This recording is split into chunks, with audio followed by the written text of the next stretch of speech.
Les votes électroniques des 56 représentants des associations étudiantes arrivent directement au bureau de l'AFGES. Les clés du scrutin sont ici, le nom du prochain président de l'université aussi.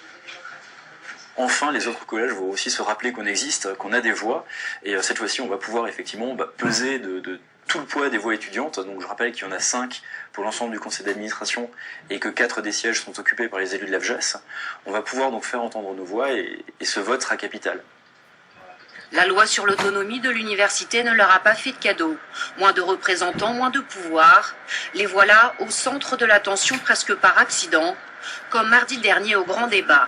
Ils veulent peser de tout leur poids. Le challenger, inconnu encore il y a quelques semaines, leur donne raison. C'est un changement dans les modes de gouvernement, c'est un changement dans les modes démocratiques, c'est-à-dire la possibilité d'avoir des pouvoirs contre pouvoirs. C'est le fait aussi que les décisions ne sont pas prises simplement de manière pyramidale. La méthode contestée, c'est celle d'Alain Berretz, taxé d'hyper-président.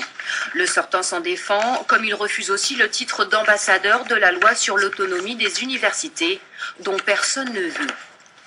La LRU est une loi qui est mal ficelée du point de vue de sa structure, mais elle défend une chose sur laquelle moi je suis intransigeant, c'est l'autonomie des universités. Et effectivement, là, on a une différence majeure de conception avec certains représentants de l'autre liste qui contestent l'autonomie même des universités, considérant que les universités doivent être menées depuis Paris. Le plus compliqué pour le prochain président élu demain soir sera de composer avec la crise budgétaire des universités. Cette année, Strasbourg doit économiser 2 500 000 €.